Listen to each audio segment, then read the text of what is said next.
Something like that would be quite interesting, but there we go. Right, so we're now recording. So I will now open Admit All. There we go. Good morning, Derek. Morning, John. Morning, Con. Morning, Podreg. Morning. Morning, everybody. Morning, John's note taker. He's a regular attendee, John's note taker. Morning, Alistair. Great for you to join. Thanks very much indeed for joining. If you have just joined, if you could mute, please, which would be fantastic. Thank you very much. Morning, Billy. If you've just joined, welcome. If you could mute, Billy, that'd be great. Thanks so much indeed for muting. Excellent. Yeah, hang on, Billy. I'll mute you. I think I can mute you. There we go. Morning, Adrian.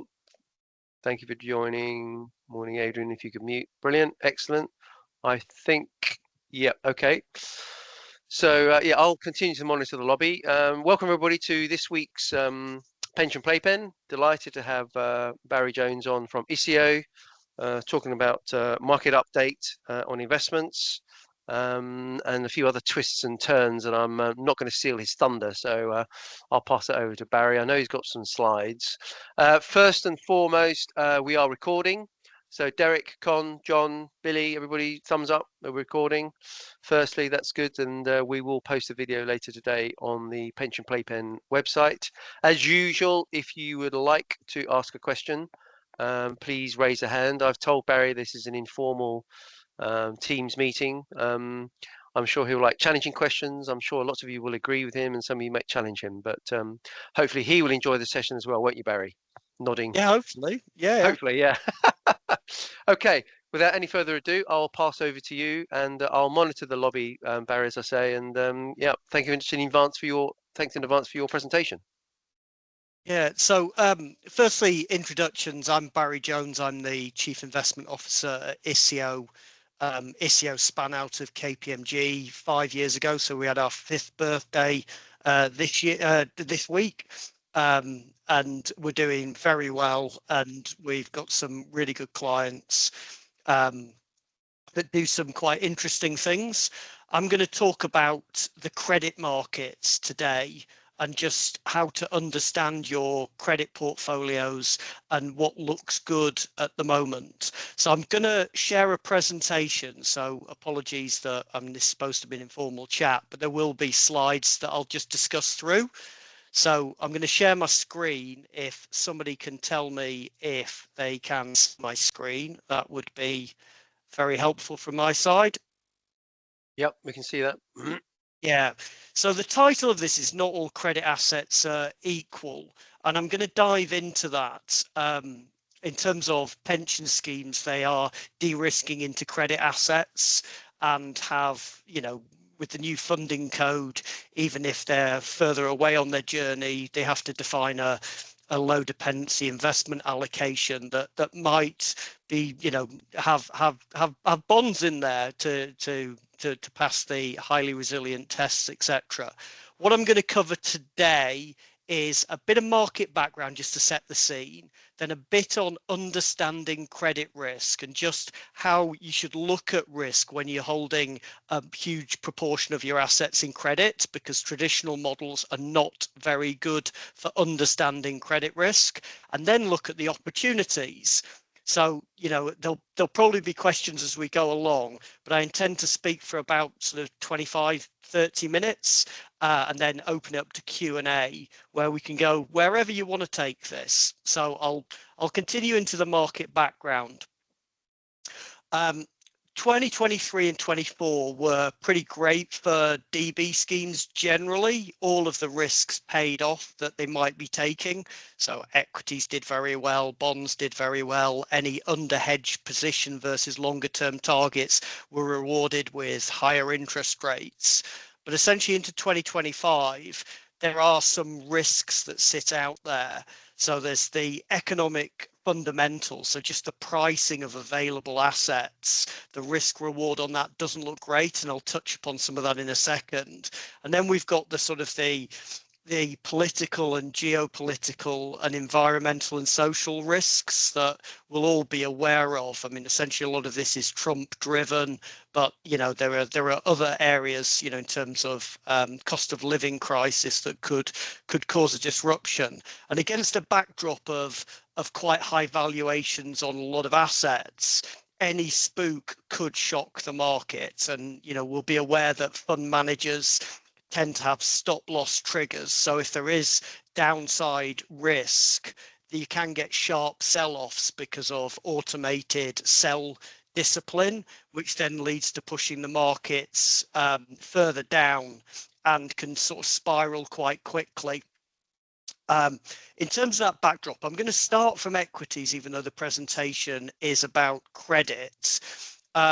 Looking at equity markets through a P ratio lens, they look reasonably expensive. It isn't quite the bubble of the TMT bubble, but the P ratios are not that attractive. I always think about P ratios in terms of years, in terms of the number of years that you would, based off the current cyclically adjusted earnings, that it takes to get paid back for the capital you've deployed. And 35, 37 years on the S&P feels quite stretched. The other observation that I think everybody's aware of is that the markets are quite concentrated. There are some big stocks and single themes that have driven those strong returns over 23 and 24. So it's something to be thinking about. In terms of credit, which is what we're talking about today, investment grade corporate bond spreads are at sort of very low levels. And we show a chart on the left hand side that shows the excess return that you get on a corporate bond versus holding a government bond at single A rated. And you're not getting a lot of excess return for the risk that you are holding. The other thing to note on the right hand side is that just generally in IG credit, there is been a migration to lower credit ratings. So when you're buying a typical investment grade bond portfolio, you potentially are picking up more triple Bs than you previously were. So you are potentially buying lower risk, higher risk assets. So how are we thinking about this and taking this to our clients? Across all of our client base, we're looking at this through sort of three themes. We're looking at reallocating profits from things that have done well, that have done the things that you put them into the strategy for.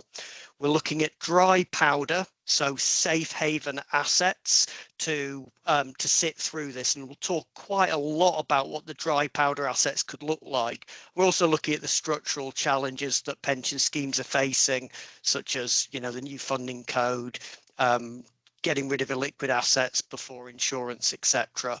But they're the kind of themes that we're talking to our clients with, and we're going through their portfolios line by line and just making sure that everything is still fit for purpose. Now we're going to talk about credit assets, and now I'm going to talk about how we look at credit risk. So people will probably be very familiar with credit ratings on bonds, so starting from AAA and going down.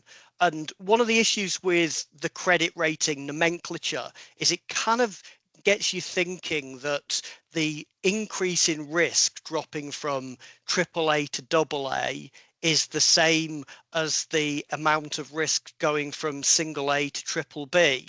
Now there's another way of looking at risk, which is called WARF, which is the weighted average rating factor.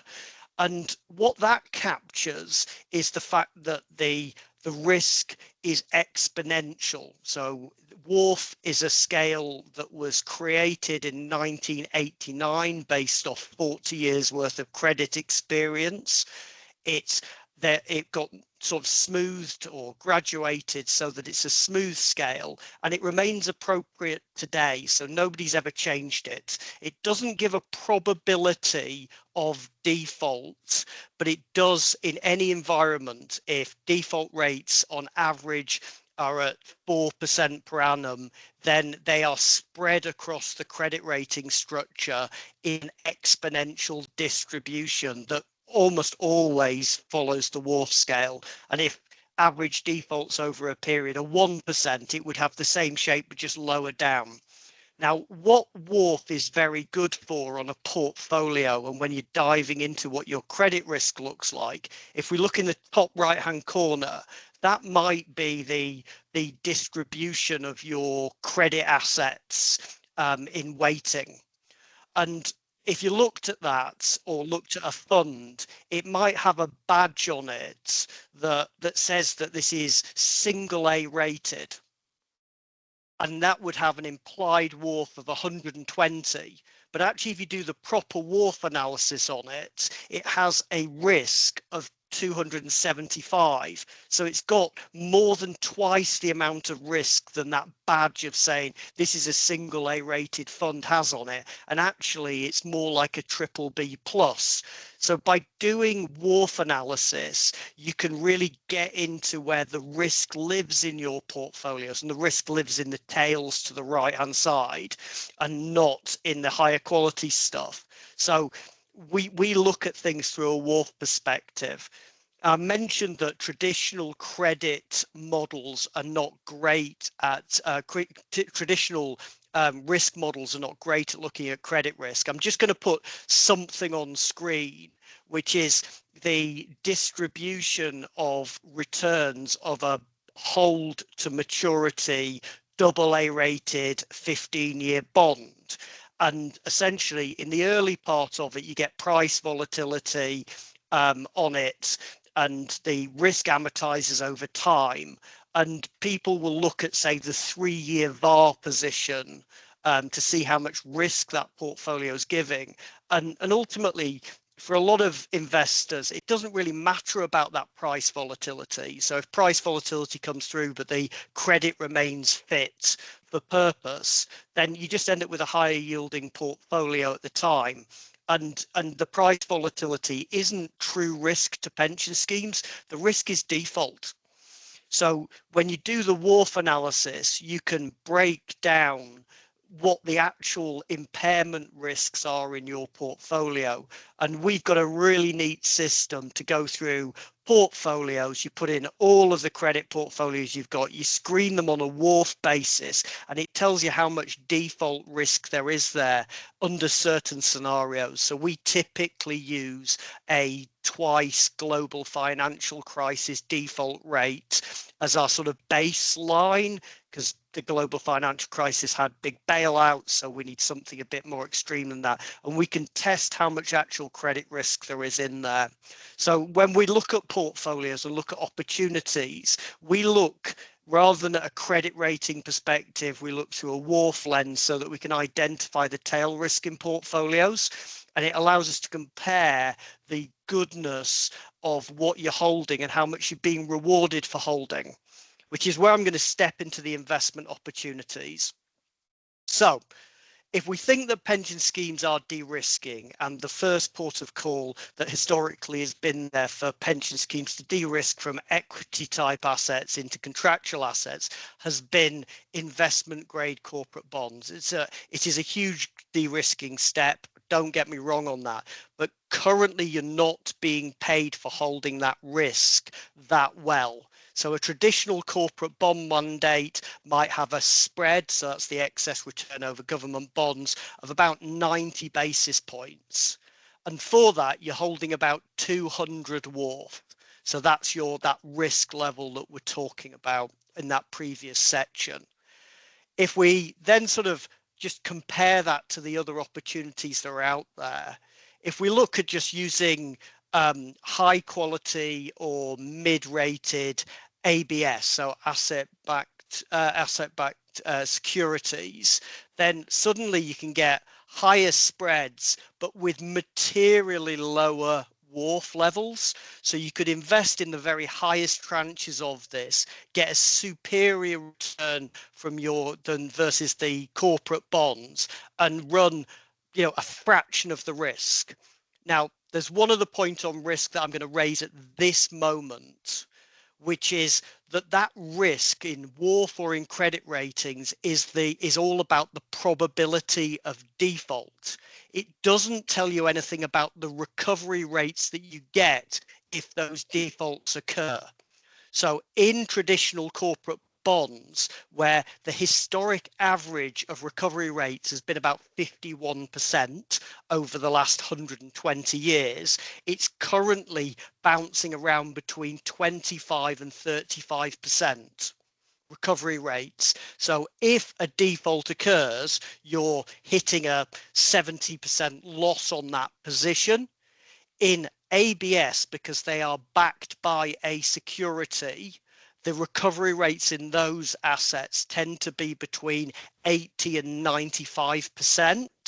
So if this WARF describes the probability of default, but then you can multiply this up by your expected recovery on them.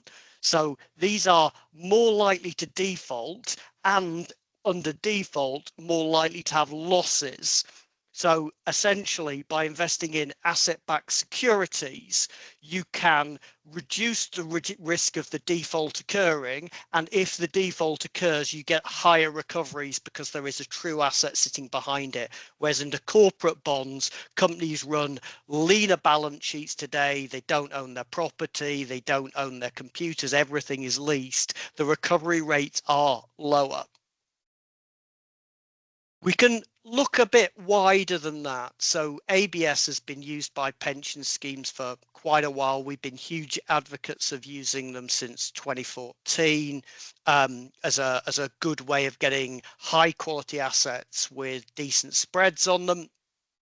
If we open that out to using global, because a lot of the ABS mandates that pension schemes use are European focused only because of some of the regulatory reasons to do that. If we open it to a global basis, because of the opportunity sets wider, there are some niche assets within there, you can increase that spread a little bit more without taking any more risk. Alternatively, if you've got a longer time horizon, you could look at private ABF. So that's asset-based finance, which expands ABS into a wider range of assets. But some of them are private in this space, so you'd be locked down for 5 years, but you can pick up a 350 basis point spread at decent credit rating with lots of protection behind it. So high recovery rates expected.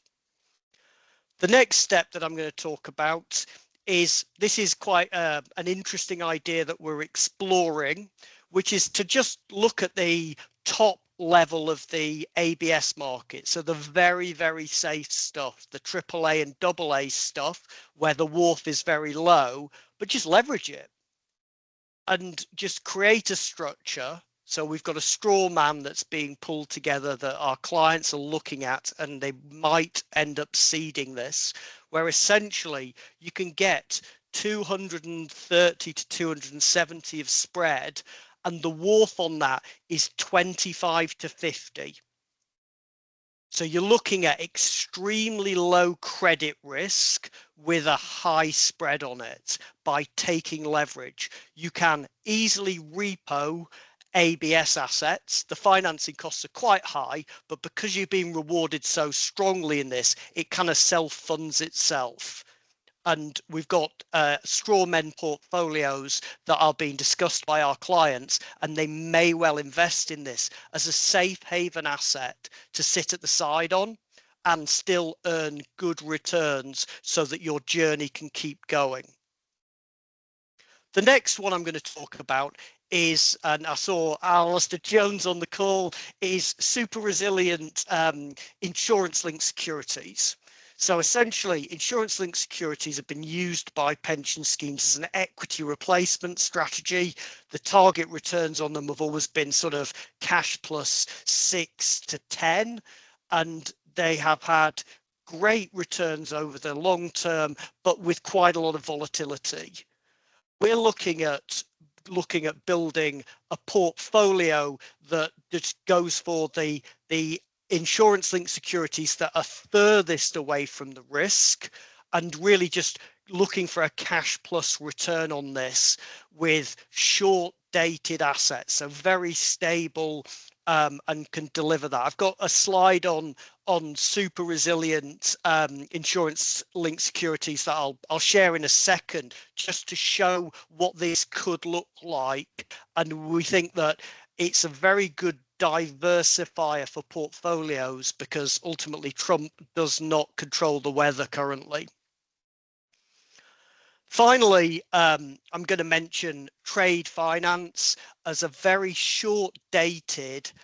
It's got higher risk under it, but because it's short dated, that visibility gives you comfort with a 90-day term period on it, as a way of getting a very, very stable cash plus asset into your strategy. So trade finance is something else that you could look to sit on in the sidelines. On insurance-linked securities, the diversification effect is real. So when the equity markets or the bond markets have a sell-off, it typically isn't a time that the insurance-linked securities are having a sell-off. So that's what I'm showing on this page. It brings diversification against the underlying assets that you might construct a portfolio with, and diversification can be your friend. In terms of that, looking for that super resilient insurance-linked securities, this is something that Alistair Jones will be quite familiar with. This is a resilient insurance-linked security portfolio that's been running since 2009, and these are the excess returns over cash. This is a fund that's targeting cash plus 4 to 5 after costs, and you can see that it gives a cash plus return in most years. So there's only 2021 where it didn't give a cash plus return. We're looking at something more senior than this, more secure than this, and would be more stable than this. But even this structure actually can be compared against credit assets, which don't give a cash plus return in every year because of that volatility that you get with the pricing.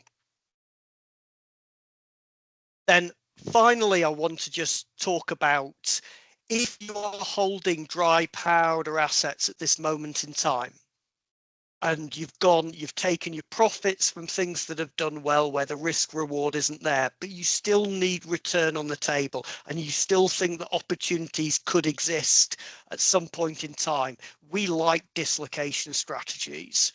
So we've got a lot of clients that are sitting in a safe haven of very high quality ABS and other structures like that, and they have mandates where the fund manager will quickly draw capital, but only draw capital when extremely attractive secured opportunities exist.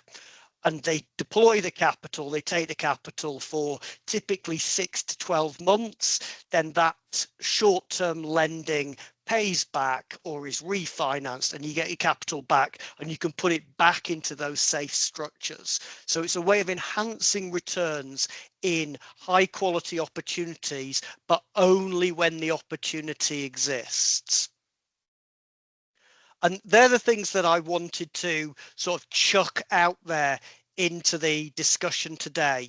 So the main part of the discussion is to say that de-risking into credit is something that pension schemes are doing, but actually not all credit is equal, either through how much excess return you're getting paid for holding that credit, the underlying risk that sits in there, if bad things occur, what the recovery rates would look like, and the fact that there are loads of assets out there that's still attractive under. Sorry, I've just seen a question pop up about what Nitro is. Nitro is the version of Adobe that we use at ISIO. So Nitro doesn't stand for anything in particular. It's just the software that we use.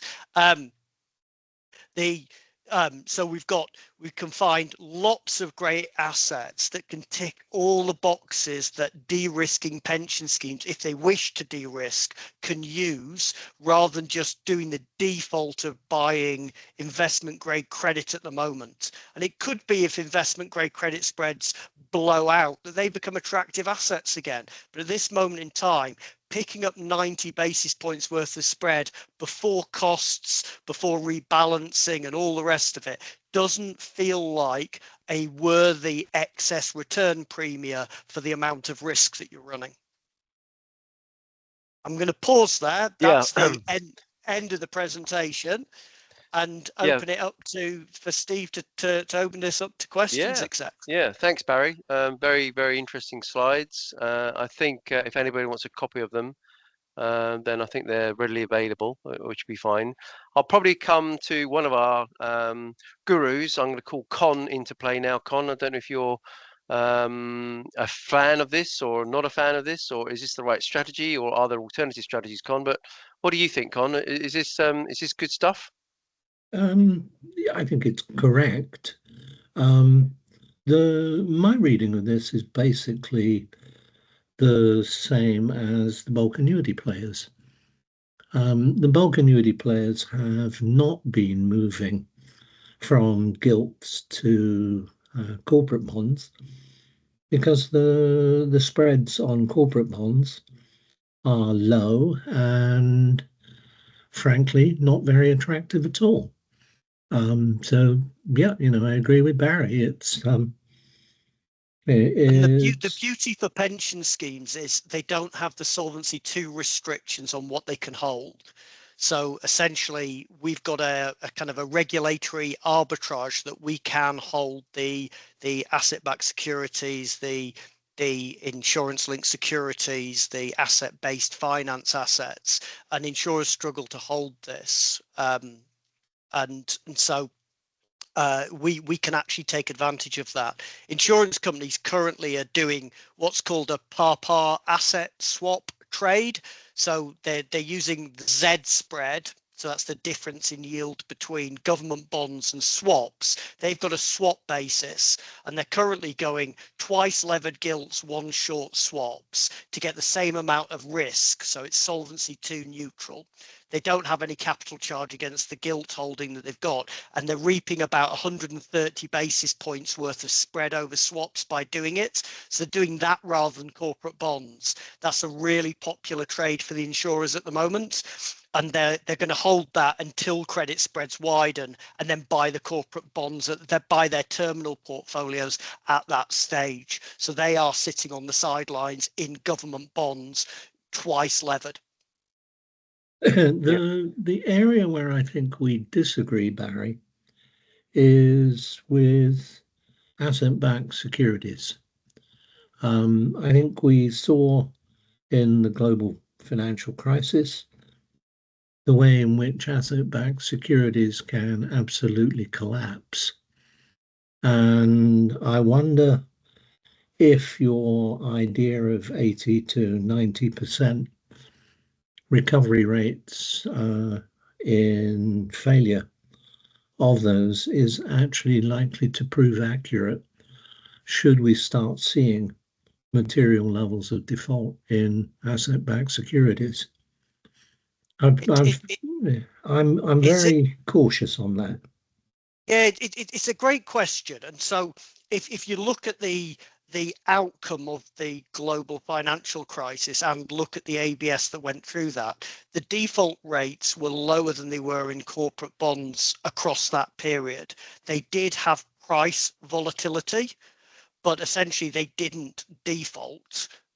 So you take the majority of the price risk came through in say in residential mortgage-backed securities. They were kind of at the heart of this, and the underlying recoveries, because the defaults didn't come through because people didn't give up their keys, it didn't happen. But there was an asset sitting behind it for where it was needed. What we do is in our portfolios that we use is we work with the fund managers to understand the underlying loan to value ratios of the underlying security against the tranche that we're in. And when you look at those, it takes extreme levels of price falls of the underlying assets, whether they be cards, whether they be houses, whether they be commercial property. It takes a huge collapse in that before the recoveries get lower. In our analysis, we take quite a prudent assumption of the recovery on the ABS when we're doing our analysis. So we don't assume that 80 to 90, we assume sort of down towards the 60s on the structures that we're holding. And for that to happen, it needs an absolute collapse of the underlying assets. But I take your point. The ABS market has moved on since the global financial crisis in the fact that the managers that pull together the securities now have to hold the first level of risk. So they've got skin in the game, and therefore they are aware of the underlying structures that they're pulling together, and they are very conservative now because they have the first risk. They take the equity portion. And that risk retention has changed behavior in ABS since the global financial crisis. But I do take your point that the recovery rates are not guaranteed. Well, there's a separate and actually more pressing problem with asset-backed securities, which in the crisis we saw this. Prices basically became unhinged from any default likelihood and recovery rate, and in many instances traded at 20 or 30% of the recovery and default adjusted value. Now, the problem that brings is that this is the market price, and it's a fraction of the recovery price.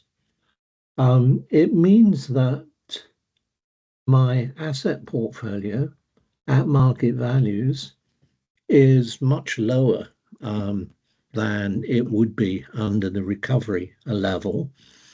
But the problem that gives me is that's the value that drives pensions regulators calls for deficit repair contributions. And even though I am likely to ultimately receive far more from these bonds if I continue to hold them, the fact of the matter is I'm now being called upon to make more deficit repair contributions just when I don't want to.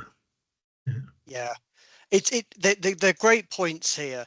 My sort of counter to that would be that the ABS assets are short dated in nature. So let's say they might have a weighted average life in a portfolio of 2 years. So your pain period without defaults or with some defaults, that price volatility pinches to par very quickly. So your pain period is shorter, and the magnitude of its movements because of the short dated nature is reasonably muted. Now, I take your point completely. There is price volatility, and the GFC, you did have dislocated markets on that, but they recovered really quickly. So your drawdown period on that was probably less than a year before they'd fully recovered to price. And that, whilst that is painful if it happens on a valuation date, the pain period is small. The short dated nature means that these things don't move in price that much. But I take your point. I mean, my other point I would make on this is that there is no asset that you can buy that doesn't have the features that it can get beaten up. Credit markets are illiquid. Even the IG credit market can become illiquid. We saw it in the pensions crisis, where essentially in the sterling investment grade market was untradeable. So these short-term pains can happen in investment grade credits, corporate bonds, it could happen in ABS. That is a feature of all credit markets. I'll leave there. I'm sure there are other people with other questions. Yeah, we've got some comments in the chat. We've got Peter and Derek actually. Maybe Peter, do you want to go first? Because you're talking about are the suggestions available on pooled funds, and you've also made another comment about valuations. But Peter, do you want to unmute and make your point? Yes. Can you hear me? We can. We can. Yes. Apologies. I'm travelling at the moment. I'm in Edinburgh for the PLC investment conference, so I'm not using my usual equipment. Yeah, it's just I'm sitting here with an open DB scheme, which is small to medium, and our thought is, are there pooled funds available that follow these strategies, and what should be the criteria when you're looking at them? Because you're talking about adjusting your measure of risk to the market conditions, and how do fund managers in that environment manage that link? So firstly, there are certain opportunities that you can only access via closed-ended funds, but the majority of the things I've spoken about today are available in pooled funds. In terms of the criteria for selecting a pooled fund, obviously you want an extremely credible fund manager with a track record and great resource to do the underlying credit analysis that we're talking about, because these are complex instruments. So that's a definite essential. The other thing to look for in this space is you want big funds so that they've got the scale to do all of the things that I've mentioned before, but with a diversified pool of underlying investors, because at some stage you may need that liquidity to do an insurance transaction. So the bigger the fund is, you're unlikely to be having your insurance transaction on exactly the same date as other investors, and therefore you've got more natural liquidity in the fund for your big disinvestment date when it occurs. So they would be the key things that I would think about when finding pooled funds in this space. But there is an absolute plethora of good pooled funds out there that can access attractive spreads in high quality credits that we've talked about in this presentation. Yes, the other comment was just picking up on Don Con's comment about the valuation of the funds being very date critical, and my big bugbear, as I think most people on the call know, is gilt-based valuation methods as opposed to asset-based valuation methods. And, that would be that would make the problem less acute for those funds. Yeah, these assets actually do quite well against gilt-based actuarial valuations because of the stability that comes from them. Because they are short-dated assets, they tend to have less volatility and therefore move more like a gilts plus, whereas corporate bond spreads at long durations can move the price quite dramatically versus a gilts basis. And if you've got long dated corporate bonds and long dated infrastructure assets and things like that, an asset-based discount rate approach becomes more and more appropriate. So, you know, if you are stuck in a gilts plus world, which a lot of schemes are, and the regulators kind of pushing for, although they've given flexibility to use asset-based discount rates in the new funding code, but a lot of schemes are just on a gilts plus basis. These tend to reduce volatility on that basis because of that short-dated nature. Thank you. Okay, thanks, Barry. Derek, we'll come to you, and then we'll go to John, because I think John's put a question in there as well. But Derek, do you want to go first? I think Barry's kind of answered it in speaking to Peter, because he's saying that these shorter dated credit investments perform differently from long dated gilts. I'm just looking at 2024 returns. Yeah, I've seen your question. Yeah, Derek. And they're not just bad for 1 year, they're bad for 3, 5. Yeah, apologies. I should have made this clear at the time. What I'm talking about there is the excess return over the equivalent government bond. So it would be adding value against a actuarial valuation. So in absolute terms, liabilities and the assets sold off, but the corporate bonds did better than the underlying government bonds that the liabilities are being discounted with. So that's what I'm talking about, is if you hold a corporate bond as a de-risking element for a pension scheme, you want those bonds to be government bonds, and that's the bit that I'm talking about. It's the excess return piece, not the absolute return, where actually you'd be better holding cash. But yeah, sorry, I didn't make that clear. It's about excess return over the underlying liability return that I was talking about. Sorry, I didn't make that clear. Yeah, that's great. Thanks very much indeed. John, you've got a point in the chat. John, do you want to unmute if you can and ask a question, or do you want me to ask it? I'll do it. Okay. Clients, what sort of clients are interested in this, and what is the sort of typical mandate size, Barry? Would you say? This is John's question. Well, I mean, so pension schemes are typically de-risking into some form of structure with LDI and credit. You know, they're moving into contractual assets to de-risk.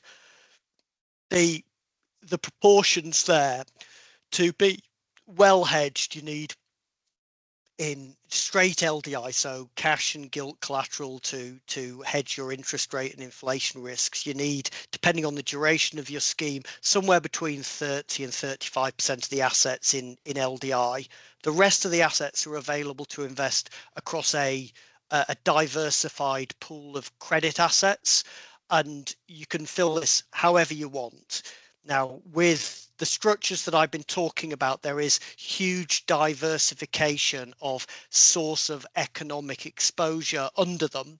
And so I don't have any issues with expanding this as far as a client's willing to go. And so I don't see these as niche, put like 5% to work in them.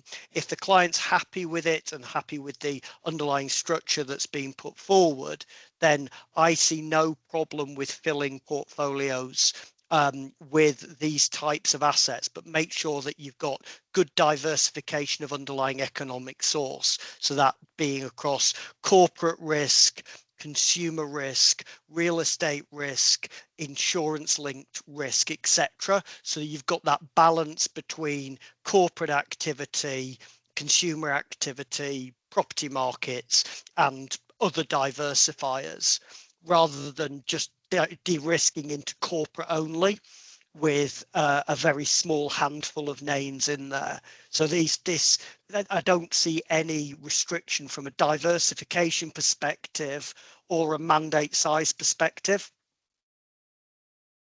Okay, well, thanks for that. That's a good answer, I think. Con, coming back to you, you've got a comment there regarding buying a 2-year bond against 20-year liabilities, surely huge interest rate risk. Is that? Yeah, I mean, basically, liability-driven investment is all about matching the duration of your liabilities with the duration of your assets. So the typical DB pension scheme these days has a duration of probably 13 or 14 years, something of that order anyway. Now, if I'm buying 2-year assets as part of my 2-year duration assets, and maturity and duration at that short end are pretty close to one and the same thing, then I need to buy some 4, 5, 6 times as many 2-year bonds to hedge the interest rate sensitivity of the liabilities. And that takes me into unacceptable levels of leverage and all of the risks that come with that. I think buying a 2-year bond in a DB pension fund with the sort of duration DB liabilities have is actually extremely risky. You have reinvestment risk occurring every 2 years, and no easy way of hedging it. Yeah. So you, in terms of the hedging, you've alluded to that you would then lean on your LDI to hedge the interest rate and inflation risks. And if you're not comfortable with the level of leverage in that, then you're in a really difficult position at the moment in terms of long dated secured assets, so corporate bonds that are 20 years of maturity, 15 years of maturity. The spreads on those are even tighter than the spreads that we've talked about. We have a downward sloping credit curve at the moment, which is a real anomaly. You are right about this introduces credit spread reinvestment risk. Now, credit spread reinvestment risk. So firstly, it gives you optionality to buy into another market if the credit spread reinvestment risk, if it goes the other way. So you get some optionality. Credit spread reinvestment risk is typically quite complementary to an integrated risk management structure, in that your risk on credit spread reinvestment risk is that credit spreads are tighter 2 years later than when you go into this. And if credit spreads are tighter, it's likely that your covenant is still strong. It's likely that your underlying portfolio is at the upper end of your expectations, not at the median. So you've got, it's quite complementary from a risk perspective. It comes through when everything is doing well in your portfolio. But I agree with you about the idea. It would be beautiful if there were 15 to 20 year available corporate bonds with the spread that is compensating for you for the risk. But at this moment in time, they don't exist. So if they don't exist, you've got to look at the balance of risks that you are taking, and credit spread reinvestment risk exists, but essentially it's complementary to your IRM, and it gives you the optionality of investing into something later down the line if you want to move, if the opportunity exists. Well, the one area, of course, where long-dated asset-backed securities can exist is mortgage-backed securities. We've got the instance of the great financial crisis to make the point that they are far more risky than the label on the jar or on the tin said. Anyway, the enough. default evidence of I'm asking far too is, many questions. The defaults under residential mortgage-backed securities is extremely low. So essentially, it was one of the unexpected things of the global financial crisis and the recession that occurred, is that in the European market there were very, very few defaults. Nobody handed their keys back to the banks. Nobody did. Everybody, the last thing that they held on to was their house. So the defaults in that were super, super low, despite the environment of risk existing. So Right. that is one area where I can share the data with you. The default rates on RMBS was extremely low during the global financial crisis. The price of those bonds did fall because of the illiquidity of that market, but the defaults didn't occur. I bought some 17-year asset-backed, mortgage-backed securities, euro securities, admittedly, at a price of 17 euros during the crisis. That gives you an idea how close, how total the pain being suffered by any pension scheme which had owned those had to suffer. Maybe we won't see the same volatility in the future, but I personally wouldn't bet on it. Anyway, enough. Thanks for that, Con. Barry, I've got two questions. One on behalf of Peter, I think, which is can we talk about geographic risk? Is there geographic risk with this? Thoughts on that? Or hopefully I've asked the question right. I assume I have, Peter. Unmute Peter if that's the wrong question. Is that what you mean, Peter? No, that's exactly the question I was probably putting. Yep. Yeah. So in terms of constructing portfolios through this lens, is global diversification is possible and it's quite easy to do. Your exposures would typically be in developed markets, not emerging markets. So you are missing out on a big chunk of the globe. It's in terms of geographic diversification, that isn't a problem versus holding corporate bonds, where essentially the majority of corporate bond weight is US focused. You can hold sterling, which are typically in multinational companies, or European corporate bonds. It's very similar underlying exposures to that in terms of geographic diversification. I don't see this as something that you're leaping from something where you feel like you've got global diversification to something where you've not. The underlying diversification of the types of assets that I've described, both by geography and underlying economic exposures, is far more diversified in the types of assets that we're talking about than using IG credit only. Okay. Thanks, Barry. That's good. I've got two more questions, and I think Con's typing as well, but we'll come back to Con. Let me ask my question first. The first question I've got relates to process. Obviously, we all remember back to the LDI crisis, and a lot happened in a very, very short period of time. Whether we're on the brink of another crisis or not at the moment with Trump tariffs and and all that sort of stuff, I don't know. But have you seen any improvement in the communication process between you as an investment advisor and trustee boards, trustee panels, trustee advisors, or whatever? Has there been a significant shift towards moving quicker for crisis management than maybe the LDI crisis? Has there been an improvement? What I'm trying to say. What do you think, Barry? Well, my first statement would be I think COVID and the lockdown really improved the governance structure of trustee boards, because everything became, instead of paper signatories, it was all DocuSign, it was all electronic signatures, and fast moving. The ability to move quickly became easier. So when we got into the pensions crisis, the LDI crisis, I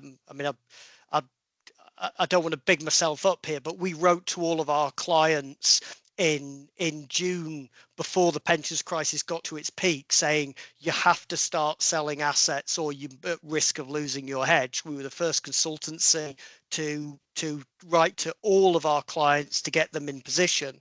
And in terms of that speed and how trustee boards were working at the time where we got into late September into the start of October, is a lot of that great communication, virtual communication rather than physical meetings, was already in place by then. And we just saw boards working extremely well together with their sponsors to get through that. And that brilliant governance started from lockdown and then was put to the absolute test during the pensions crisis. And our experience was extremely good through the pensions crisis, because we've been working with them early, and because of the virtual meetings that we could hold with the sponsors and the trustees and the fund managers on a daily, evening, morning basis across it. Cool. Okay. And on that point, are we on the brink? Have you written any letters to all of your clients now, Barry? Are we on the brink of something? Con's laughing, John's laughing, but hey, listen, why not? So pension schemes are now very resilient for changes in interest rates. they're shorter duration, which means they're less sensitive to it because higher interest rates brings the duration down, less sensitive. The risk of another pensions crisis is kind of a little bit further removed. So essentially they've got enough supporting assets to cover the first shock now of it. So that buys a little bit more time. So essentially, if it did happen, the urgency of that movement of capital, you've got sort of two waves of it, so a little bit more time to get your house in order to be able to deal with it. The bond markets are nervous. The volatility in government bond markets, which the MOVE index kind of keeps an eye on, so that's the equivalent of VIX on equities, it's the MOVE index, it is higher. There are hedge funds operating in government bond space. 30% of transactions in government bonds at the moment are from hedge funds, which is a worrying sign. They tend to play the 10-year position because of the liquid gilt futures there. So it's not quite the same risk where the tail of the liabilities, where the most of the sensitivity is the longer duration stuff. It's not quite the same space, but there is a risk there that sits there. We aren't, because of that depth of collateral and the collateral waterfalls that all of our clients have in place, we're quite comfortable. If rates start moving quickly, we will be alerting them. They've got enough capacity to withstand quite a bit before we get into any emergency actions. So I'm not writing to clients at the moment, but I am aware of what's going on in the markets in terms of that hedge fund behavior and the implications of spending on defence and tariffs and what that could do to inflation, etc. Yep. Okay, so you're saying we're better prepared anyway now. The industry is extremely well prepared for another shock. Yes. Great. Okay. Con, I know you were laughing at a bit of that, but you've got a question regarding secondary markets, which I don't actually understand, Con, but you might be able to explain to the rest of us. Yeah, it's really very simple. Going into the great financial crisis, dealer inventories and the counterpart to a purchase or a sale of an asset-backed security or a corporate bond was actually the investment bank's inventory positions. Whereas during our most recent crisis, the LDI crisis, what little transactions actually took place were not dealer inventoried. The dealers basically walked away from buying anything. And what little changed hands was done on an agency basis. I'll do my best to find a buyer for you. So my question is, what's the current position? Are dealer inventories being used again? Or is it still basically an agency market? Best efforts, I think the price is 9.5. I'll try and find a buyer for you. What's the position, Barry? I actually don't know. So the typical sales of corporate bonds is through the broker market. So essentially the Bloomberg screen gives you indications of the pricing available. You would put your bid in based off the volume that you want to trade, and it would be via the investment banks as the brokers. They take that risk onto their balance sheet for the short term, hoping to be able to sell that at the price that they've bought it for, and they hold the risk. So it's just a typical. Okay. What you're saying is that the investment banks are positioning, inventorying corporate credit again. Okay, I didn't know that. And just on this is the point that we were talking about before, is credit markets are illiquid because of that nature. So if they back out of it, you are in a position where you cannot sell these things. And that is the same in corporate bonds as it is in the types of bonds that I've been describing. that risk exists across that whole market. There's, there is no guaranteed buyer of these things. The Bank of England is trying to set up facilities to take credit if there was a extreme market event, so kind of a short-term repo-ish facility on credit as a backstop to create some additional liquidity to the market if there was a stress event. But it's just the nature. It's one of the reasons why you get paid a lot more than the default risk on corporate bonds and on ABS, is because of that illiquidity that is there, and it's something we cannot ignore. And a lot of people kind of do ignore the illiquid nature of credit. Okay, thanks. Great, excellent. Well, I can't believe it, but can you believe that hour just flew past, Barry? It's just whoosh gone. So thank you so much for your presentation. If anybody wants a copy of the slides, then I'm sure you'd be very happy, Barry, to forward them on. And yeah, fantastic. Really appreciate your time and input, Barry. And thanks everyone for your questions. So yeah, really, really good. Peter, you've got one final question. Do we want to ask this before we go? Let's have a look. Does that mean that insurance companies, their high exposure to credit, are at systematic risk? Last question, Barry. Probably not, because they've got big surpluses that cover the underlying credit risk in there. So the regulator means that they've got to have a big surplus against any credit assets they hold, and they don't tend to trade these. They're buy and hold. So essentially they don't create any liquidity problems to the market. No is the answer. They're not causing a problem here at all. Thank you very much. Okay. Yeah, thank you. Thank you, Peter. Brilliant. Okay. Well, I'm sure you're going to get some virtual claps or real claps. And thanks actually for your presentation. Really, really good. Very enjoyable. And we, as I say, if anybody wants a copy of the slides, please come to me or to Henry Tapper.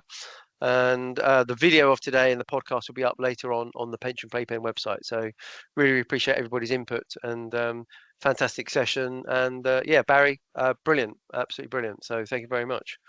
Thanks for your time and questions. It was, no problem at all. No problem at all. Really enjoyed it from my side. Absolutely. And will ISIO be investing in the new Old Trafford Man United stadium? Will there be an ISIO investment? I think it's unlikely. Surely you could buy a few seats. Come on, you Yeah. got big enough pockets to buy a few seats, maybe. But Yeah. Hopefully, I've got my season ticket at Old Trafford, so Well, I'm hoping to there you renew go. to the new stadium. Brilliant. Yeah, it's good news. Good news for the area anyway. But thanks again, Barry. Really, really appreciate that. Thanks everybody for joining. Enjoy the rest of your day. Enjoy the rest of your week. And we'll see you at the next event next Tuesday, which I think is going to be some analysis on the PMI conference. So that should be fun. PMI conference post-match analysis. Boom. There we go. Another football sort of adage there. I should be on match of the day, but there we go. I'm not. Yeah. Thanks, Barry. Brilliant. Cheers. Yeah. Thanks a lot. All right. Thanks very much. Take care. Bye. Bye.